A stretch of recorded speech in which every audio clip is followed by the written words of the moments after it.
Senhor Jesus, amém? Primeiro os irmãos com a paz do Senhor Jesus. Você que trouxe a sua Bíblia, abra comigo no livro de Atos. Atos, capítulo de número 14.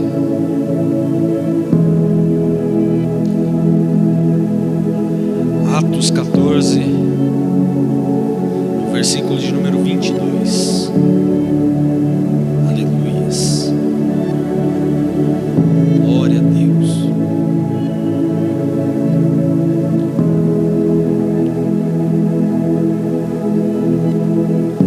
Atos 14,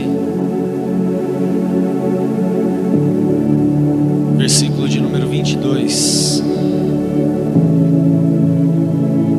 A palavra do Senhor diz assim: confirmado os ânimos dos discípulos, exortando-os a permanecer firmes na fé, dizendo que por muitas tribulações nos é necessário entrar no reino de Deus.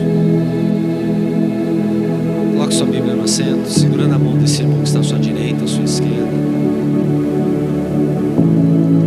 e oremos. Senhor Deus e eterno Pai, nós agradecemos o Senhor uma vez mais esta noite, porque até aqui o Senhor tem nos ajudado. Agradecemos o Senhor porque sabemos em quem nós temos crido, e que esta noite o Senhor possa abrir na nossa mente e levá-la cativa ao Senhor de Cristo, para que, ó Deus, a Tua vontade ela seja prevalecida no nosso meio, e juntos, Senhor Jesus, venhamos desfrutar, ó Pai, de toda a promessa, de tudo aquilo ao qual o Senhor estabeleceu sobre as nossas vidas. Portanto, que tenhamos ânimos para poder, Senhor Jesus, lutar, para enfrentar, Senhor Jesus, ó Deus, tudo aquilo, Pai, que vem sobre as nossas vidas, pois sabemos que a Ti daremos sempre a honra, a glória, o louvor e a adoração, pois assim oramos, em nome de Jesus, amém? Toma o seu assento, glorificando o Senhor, amém?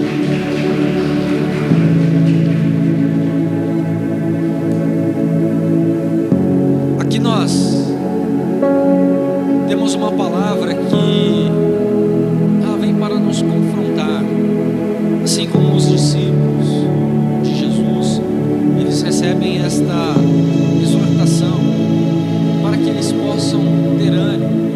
Imagina você comigo andar com Jesus, ver os milagres, fazer milagres, multiplicar pães, poder enxergar Jesus ressuscitar mortos, trazer visão ao céu, trazer a alegria para milhares de famílias, curar pessoas que por vários anos estavam enfermas, e aqui eles não ter mais Jesus ao seu lado, tendo que fazer por si próprio. O desânimo, a tribulação, a dor, a angústia, a decepção acabou levando eles a entristecer, como muitos de nós também entristecemos na nossa jornada, nos cansamos. E como foi ministrado aqui, Jesus ele fala: entregai o teu fardo a mim, pois o meu é leve, o meu jugo não é pesado. E às vezes Jesus ele está querendo nos ensinar isso, porque às vezes nós estamos carregando um fardo mais pesado do que aquilo que nós aguentamos carregar, e achamos que nós iremos chegar ao fim, só que muitas vezes não. É necessário nós termos o total entendimento que esse fardo ao qual nós estamos carregando talvez não é o fardo que Jesus quer que nós venhamos carregar, e por isso é necessário que nós entreguemos em Tuas mãos, para que Ele venha nos aliviar, para que Ele possa fazer com que nós tenhamos bom ânimo, como Ele está falando aqui para os discípulos, para que os discípulos tenham bom ânimo. Só que nós precisamos entender que quando nós não temos o ânimo bom, como Jesus está estabelecendo, nós vivemos a sensação de tristeza, de aborrecimento, porque era isso que eles estavam sentindo. Estavam tristes, aborrecidos, porque eles não tinham mais o Mestre ao seu lado.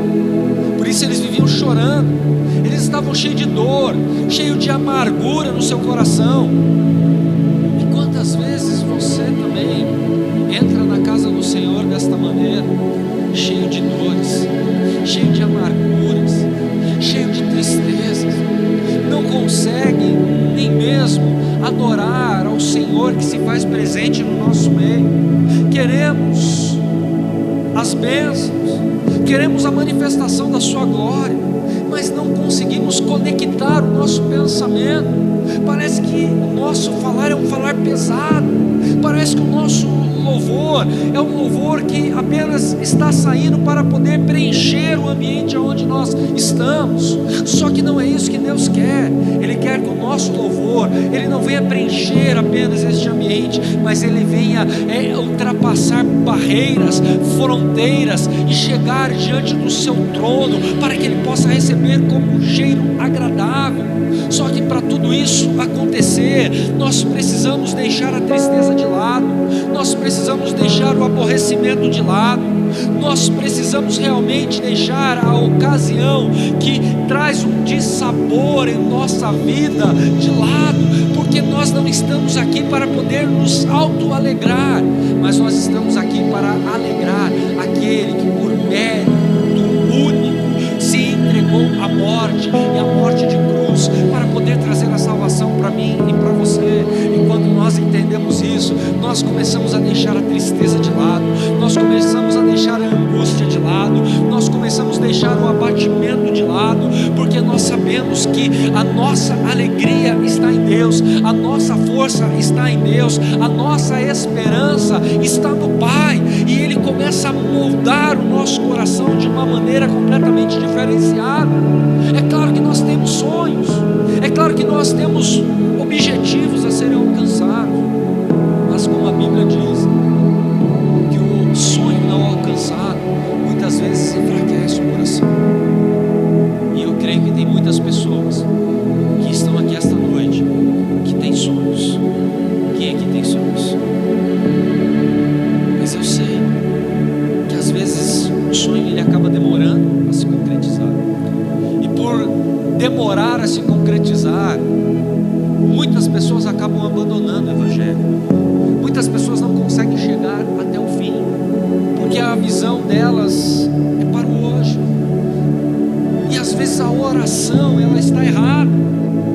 Às vezes a maneira que nós oramos perante Deus, daquilo que nós queremos, daquilo que nós sonhamos, acabamos orando de uma forma errada. Às vezes nós fazemos como Ana, queremos filhos, queremos as promessas, mas chegamos aos pés do Senhor e apenas dizemos para o Senhor: Deus, dá-me aquilo que eu quero, mas não perguntamos para o Senhor: Deus, aquilo que eu quero é aquilo que vai alegrar o teu coração, aquilo que eu quero é aquilo que vai satisfazer o teu coração, aquilo que eu quero é aquilo, ó Deus, que vai fazer com que o teu nome seja glorificado na minha atitude, na minha realização. Às vezes nós não perguntamos assim para Deus. Por 25 anos ininterruptos, Ana, ela chega diante do templo do Senhor, e ali ela dobra o seu joelho, ela chora aos pés de Cristo, de Deus, e fala: Deus, dá-me filhos, porque senão eu morro. Porque ela olhava a sua situação, ela olhava Penina sendo abençoada por Eucana, podendo dar a ele a alegria, e ela não podia fazer nada, e o desejo dela era poder realmente realizar esse sonho, de ver a sua madre aberta, de poder ter um filho, para poder esfregar talvez na cara daquela pessoa que afligia ela. Então o pensamento dela era completamente errado, e por isso ela não conseguia viver o milagre. E cá entre nós, quantas pessoas estão vivendo desta maneira? Querem usufruir de um milagre, querem desfrutar de uma promessa de Deus, mas para mostrar para o outro que Deus operou um milagre na sua vida.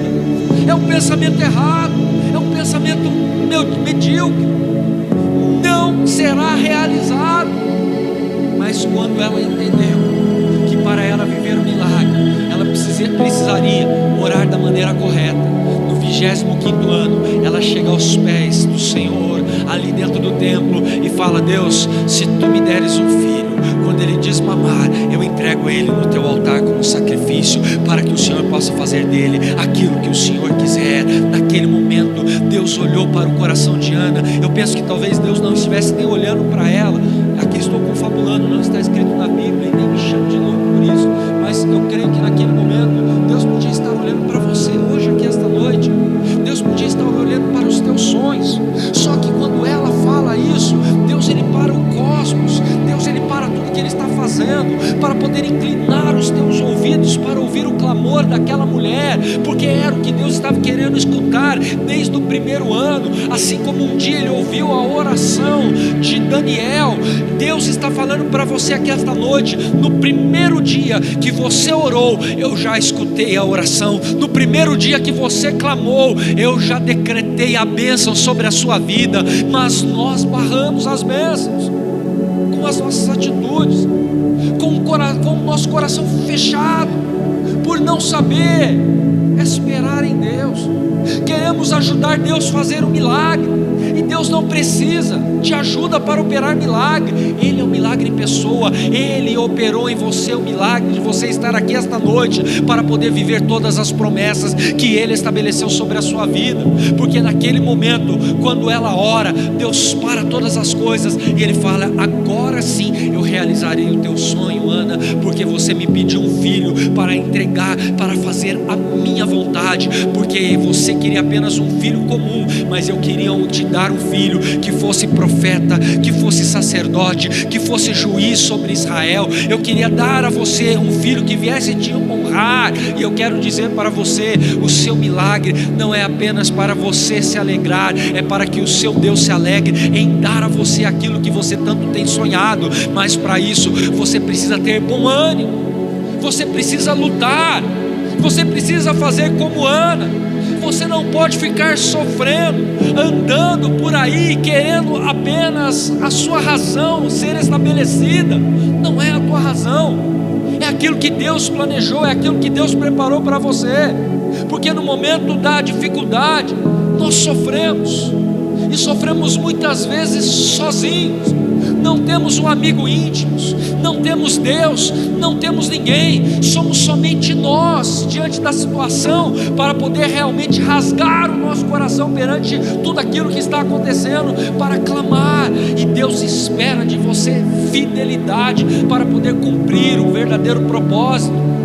Porque muitas vezes nós não temos ninguém para nos consolar. Mas em nome de Jesus, ainda que você não tenha ninguém para te consolar, para te ajudar, aquele que é o Consolador, Ele está aqui esta noite. O Espírito Santo de Deus, Ele vai acalentar o teu choro, Ele vai cicatrizar as tuas feridas, Ele vai enxugar as tuas lágrimas, e Ele vai mostrar para você que Ele tem o controle de todas as coisas na sua vida, em nome de Jesus. Portanto, alegre de uma vez por todas o teu coração, porque nós sabemos qual é a fúria do nosso adversário. E a fúria do nosso adversário, ela pode ser fatal. Porque quando nós demonstramos sobre a nossa fé que a tribulação ela é mais alta, nós não alcançamos a graça de Deus. Mas quando nós demonstramos a nossa fé durante a tribulação, perante aquilo que Deus estabeleceu, a graça de Deus ela é derramada sobre a nossa vida. Aqui os discípulos estavam atribulados, mas eles não pararam de ter fé, porque havia sido estabelecida uma promessa, a qual Deus falou: eu irei, mas eu enviarei o meu Consolador. Sabe por quê? Porque Deus rogou pelos teus, Deus rogou por você. João capítulo 17, no versículo de número 15, está escrito assim: não rogo que os tire do mundo, mas que os guarde do maligno. Assim como eu não sou do mundo, eles também não são. Olha só que maravilhoso que o Jesus está falando. Eu rogo, Pai, para que o Senhor os guarde neste mundo, porque o maligno ele vai querer afligir os meus filhos. O maligno ele vai se levantar para querer trazer destruição, para aniquilar, para dizimar, para fazer com que você não venha mais prosseguir diante da promessa. Só que Deus, Ele está falando: Senhor, assim como eu não sou do mundo, eles também não são. Nós estamos aqui por um breve período de tempo. Hoje nós estamos aqui, amanhã podemos não estar mais. Jesus, Ele pode voltar para qualquer um de nós agora, neste exato momento. Às vezes nós ficamos esperando um arrebatamento, só que às vezes o arrebatamento, ele vem de uma maneira singela, inesperada, porque Deus, Ele começa a ver o nosso coração. Deus começa a ver que nós começamos a ter muito mais intimidade com Ele, para que nós não venhamos perder ou tropeçar. Deus, Ele faz com que nós venhamos ser arrebatados, assim como Ele arrebatou Enoque. E às vezes Deus, Ele está olhando para mim, para você esta noite, querendo ver quais são as atitudes do nosso coração, quais são a nossa conduta, qual é a nossa alegria, qual é o nosso prazer, porque muitas vezes vivemos em meio a um labirinto. Quem aqui já foi no Play Center? Você está antigo, hein? Se você já foi no Play Center, você lembra do labirinto que tinha lá no Play Center. As pessoas ficavam apavoradas, tinha gente que não conseguia sair de jeito nenhum. Só que às vezes nós entrávamos e a gente decorava a saída, e você ia rapidinho, a pessoa ficava de bobeira: como que você conseguiu sair? Mas é porque você conseguiu decifrar os enigmas daquele labirinto. E não é diferente, porque a nossa alma, ela tem um labirinto também, que nos faz chorar, que nos faz sorrir, que nos faz sofrer. Um labirinto esse que faz com que nós precisamos equilibrar as nossas vidas. Labirinto esse que vai fazer com que nós nos deparemos com obstáculos que não são para destruição, mas para serem superados. Só que quando nós não entendemos os obstáculos que são impostos em nossas vidas, nós acabamos sofrendo, porque nós olhamos e falamos: não vamos conseguir, não vamos prosseguir adiante. Há uma história de um homem que jogou alguns sapos dentro de um buraco. Eles estavam enjaulados, aprisionados numa gaiola. O homem falou para ele: o sapo que conseguir pular deste buraco e sair está livre.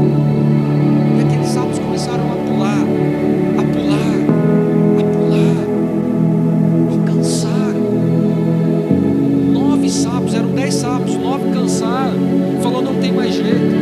Mas um permaneceu, e os outros estavam falando: ei, pare, ei, você não vai conseguir, ei, desista, para com isso. E ele continuou até que ele conseguiu sair daquele buraco. Aí eles se reuniram, e os outros sapos foram perguntar para ele. E chegou para ele e falou assim: como você conseguiu sair daquele buraco? E ele não respondia. Aí perguntavam: como você conseguiu sair daquele buraco? Ele não respondia. Aí veio um outro sapo que estava fora daquela jaula, e ele falou: ele não escuta. Então não adianta vocês perguntarem. Você não está entendendo nada que eu estou dizendo para você.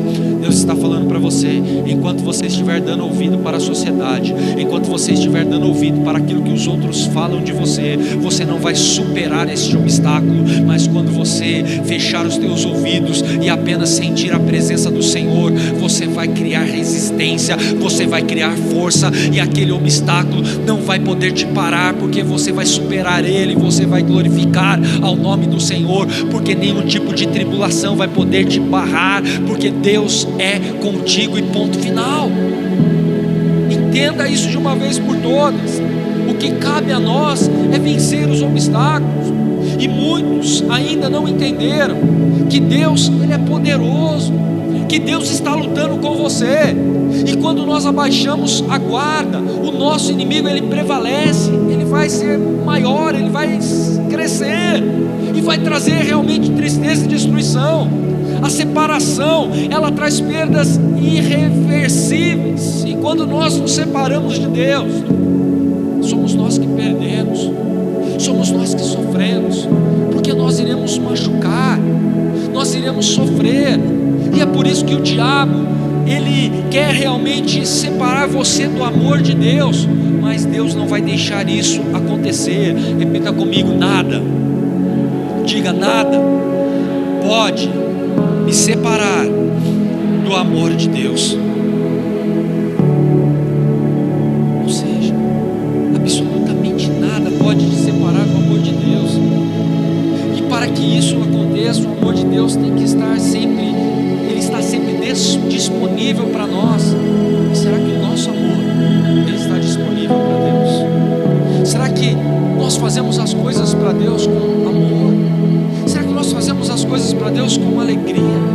Será que nós estamos realmente aprendendo a amar como Deus nos amou? Quando Deus te encontrou cheio de pecados, de erros no mundo, Deus olhou para mim e falou para o Pai, falou assim: eu rogo por eles, eu rogo porque, ó Deus, guarde-os do maligno, guarde-os do inimigo, porque assim como eu não sou do mundo, eles também não são. E por isso nós precisamos estar disponíveis para Deus a todo tempo, a todo momento.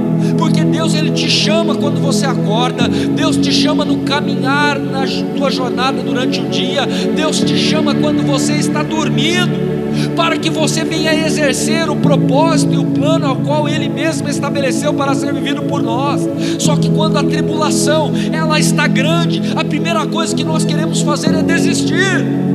Nós queremos que esse espírito de desistência venha reinar sobre nós, quando nós abrimos a guarda, quando nós deixamos o maligno operar sobre as nossas vidas. Só que esta noite Deus está falando: eu quero te blindar, eu quero te colocar as armaduras espirituais para mostrar para você que você pode vencer o maligno, porque Deus te deu poder.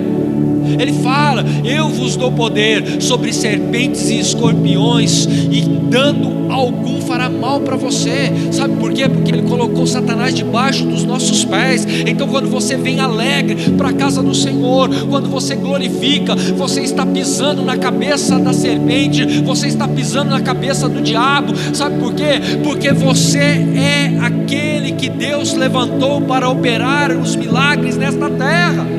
Então só depende de você, só depende de você entender o verdadeiro propósito de Deus, só depende de você realmente se realizar com disponibilidade para fazer a vontade do Pai.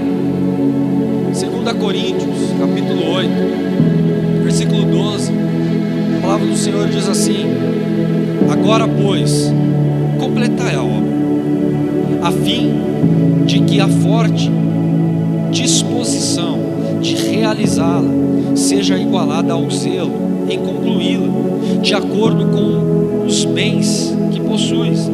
Versículo 12: porque se existe disposição, isso é aceitável conforme o que alguém possui, e não segundo o que não tem.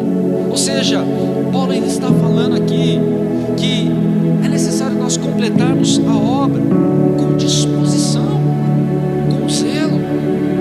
Deus incumbiu uma obra nas tuas mãos, e para isso é necessário nós zelarmos, é necessário nós termos disposição em realizá-la até o fim. Não dá para nós pararmos no meio do caminho.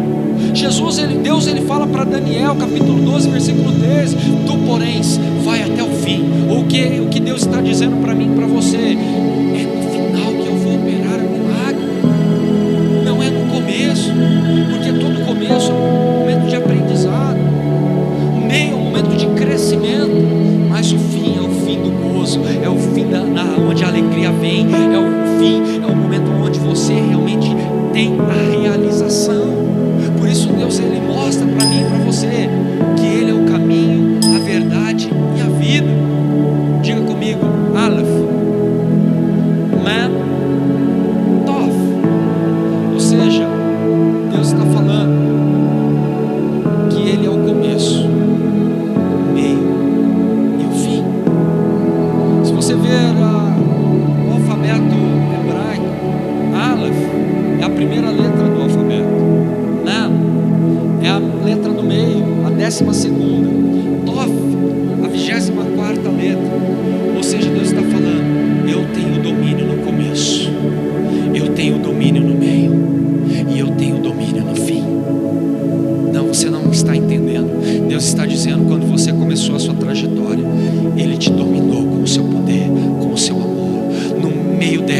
Ele te sustentou, te abraçando, e no final Ele vai te levantar no pódio da vitória para dizer para você: tu és meu filho amado, tu és aquele que eu amo, tu és aquele que vai viver as minhas promessas, aquele que se torna disponível, vê Deus operar milagre, aquele que se torna disponível, começa realmente a olhar para toda a situação e não se desanima por nada nessa vida, ele se alegra, porque ele está certo que nem a morte, nem a vida, nem os anjos, nem os principados, nem as potestades, nem o presente século, nem aquilo que está por vir, nem a altura, nem a profundidade, nem alguma outra criatura pode vos separar do amor de Deus que está em Cristo Jesus, o teu Senhor. Ou seja, Paulo ele está falando aqui: eu sei viver na abastança, mas também sei viver sem nada. Eu sei que Deus ele pode me abraçar, mas ele pode me fazer passar por provas,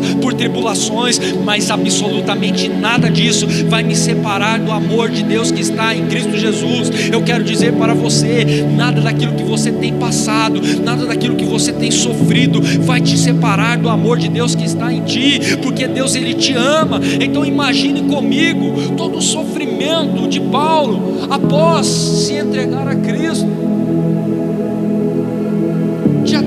de atribulador a atribulado. Ele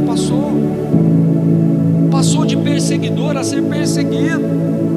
Ele passou de ser uma pessoa amada para ser uma pessoa odiada. E você acha que você não vai fazer isso? Por isso, e você acha que isso não vai acontecer com você? Por isso Paulo fala: carrego eu as marcas de Cristo nas minhas costas, porque ele entendeu que para servir a Cristo não é de qualquer maneira. E quando as tribulações, as aflições elas chegam em nossas vidas, é porque nós estamos fazendo aquilo que realmente é certo, porque o inimigo ele não vai deixar você passar por esse período alegremente.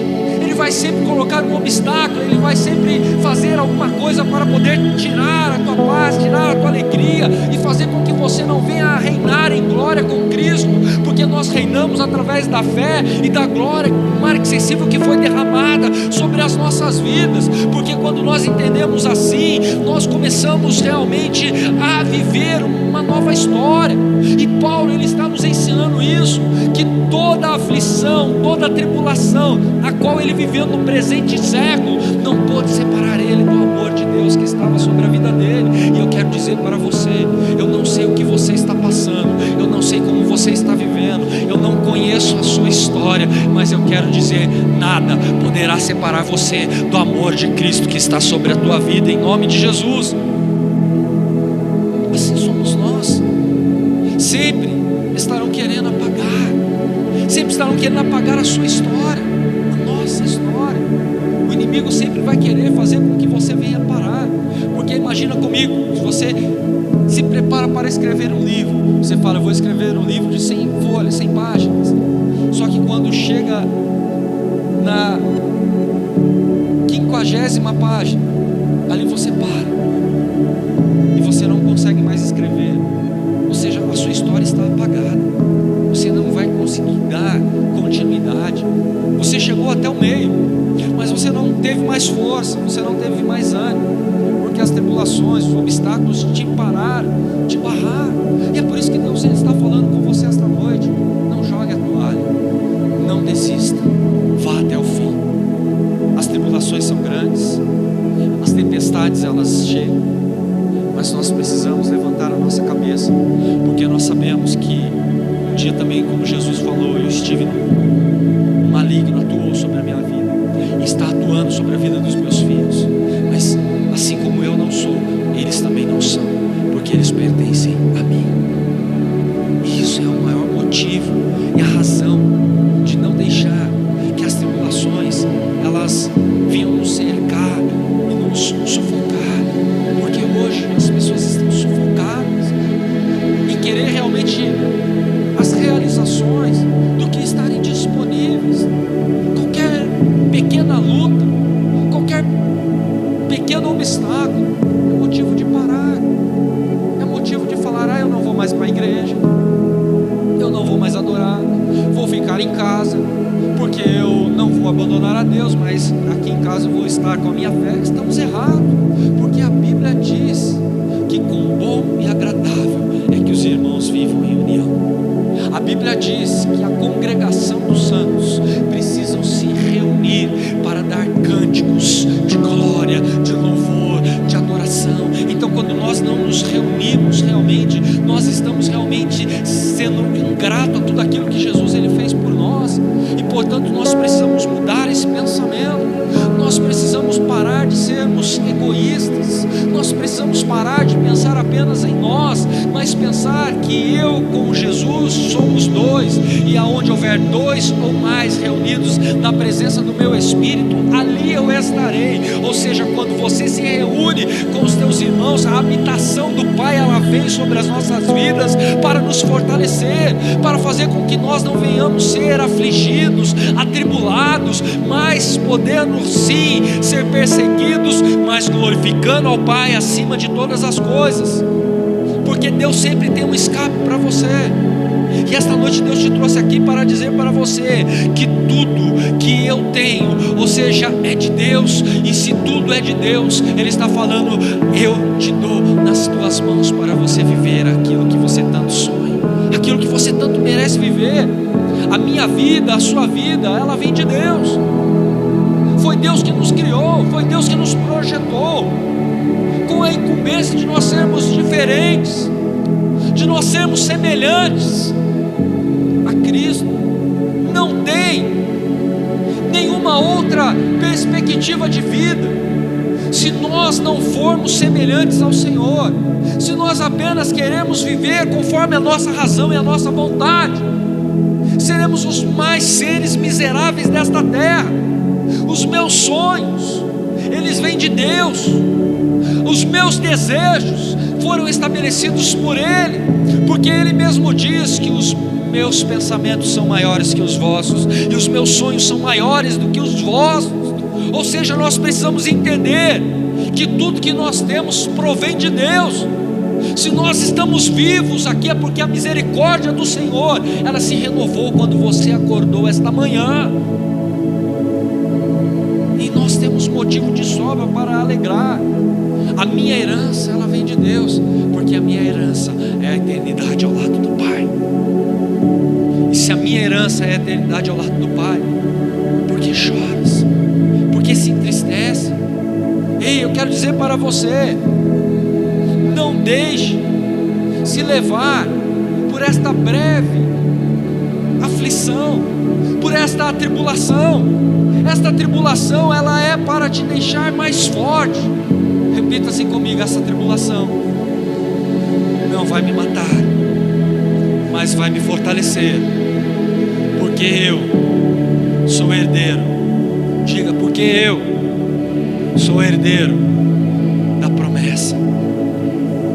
Porque quando você se torna herdeiro, Deus ele olha para você e te faz se surpreender, porque você vai olhar para os teus obstáculos e você vai falar: eu vou superar eles. Porque todo obstáculo, ele é maior do que o seu sonho.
o Senhor estabeleceu no princípio de todas as coisas. E esta noite eu quero dizer para você: não tem nada que possa tirar a tua adoração, não tem nada que possa tirar a tua alegria, porque Deus está aqui esta noite e Ele olha para você e fala: filho, se põe de pé, porque quando você se colocar de pé diante dessa situação, eu opero um milagre na tua vida. Ele está falando para você: eu exorto vocês para que vocês tenham ânimo redobrado, porque a partir de hoje você não estará mais sozinho. Essa luta não é sua, mas é do próprio Deus, que se coloca de pé para mostrar para você que, da mesma maneira que Ele deu força para os discípulos vencerem no momento de tribulação, no momento de tristeza, no momento de adversidade, o Senhor, Ele fala para mim, para você esta noite: eu me coloco de pé ao teu favor, eu te ajudo, eu opero um milagre. Então apenas se anime, se alegre, porque o dia ele vai raiar, a noite ela chegou, mas ela vai passar, e quando o sol brilhar, Ele vai mostrar a minha justiça e o meu propósito sobre a tua vida. E somente aqueles que querem viver algo novo de Deus, coloque-se de pé comigo em nome de Jesus.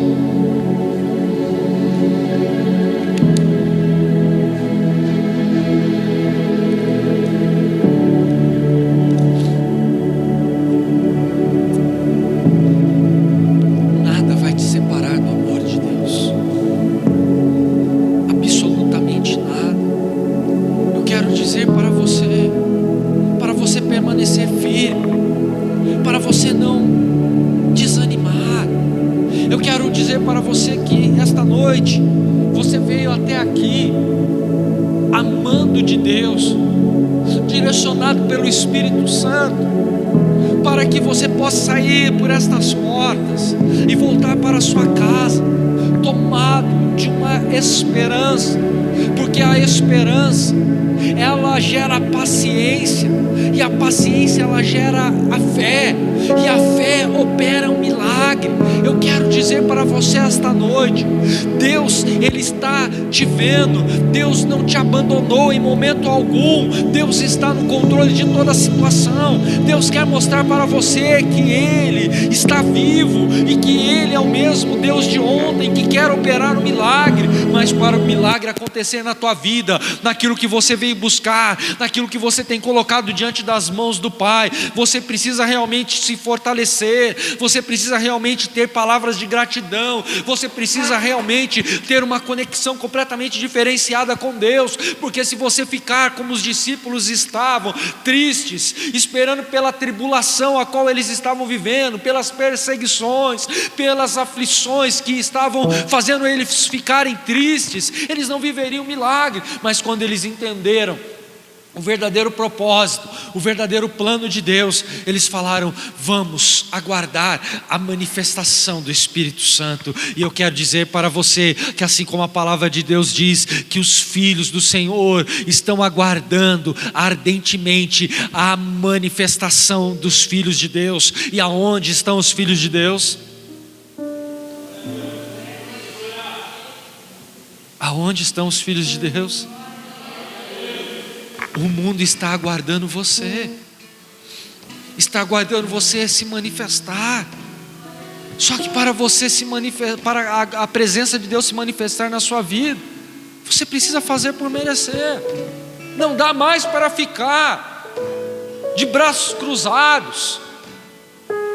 Chegou o momento de você realmente descruzar os teus braços, colocar a mão no arado e falar: Senhor, eu vou preparar a terra, Senhor, eu vou plantar a semente, Senhor, eu vou ministrar a tua palavra, Senhor, eu vou falar do teu amor, Senhor, eu vou conquistar almas para o teu reino, porque o reino de Deus ele é tomado à força, e nós precisamos nos fortalecer. Muitos malham os seus bíceps nas academias da vida, mas nós malhamos o nosso joelho, nós malhamos o nosso pensamento, porque a nossa mente está cativa ao senhorio de Cristo, e por estar cativa ao senhorio de Cristo, nós entendemos que se é necessário realmente romper as barreiras através da luta, através da fortaleza de Deus que está sobre nós, nós lutaremos, porque nós iremos alcançar o objetivo ao qual foi estabelecido por cada um de nós, porque nós sabemos de quem nós fomos, de quem nós viemos e para onde nós iremos. Nós não estamos aqui apenas para observar o reino de Deus se movimentar, nós estamos aqui porque nós queremos entrar no teu reino, nós queremos desfrutar das tuas promessas. Então que nenhum tipo de aflição, nenhum tipo de tribulação possa te parar, porque você tem um Deus de promessa, você tem um Deus que estabeleceu um plano, uma aliança, e que falou para você: saia do comodismo, saia da tua tenda, olha para as estrelas, se é que podes contar, olha para a areia do mar, se assim pode contar, porque eu farei de você uma grande nação, soprarei o teu nome e mostrarei que eu sou um Deus de promessa. Então descanse, lance realmente a tua intenção de adoração aos pés do Senhor esta noite, porque Ele tem o timão em tuas mãos e Ele vai direcionar você realmente a chegar no objetivo principal, a morada eterna ao lado do Pai. E se você crê nisso, eu te convido a adorar ao Senhor em espírito e em verdade agora esta noite. Aleluias. Deus de Abraão, fiel para cumprir a promessa feita a mim. E como prometeu, prova outra vez e cumpre o que diz. Se o vendaval vier me abater, firme estarei. Se me prometeu, vai acontecer, eu descansarei. Sei que tu és fiel a mim. Sei que tu és fiel a mim. Do nascer do sol ao anoitecer, eu te louvarei.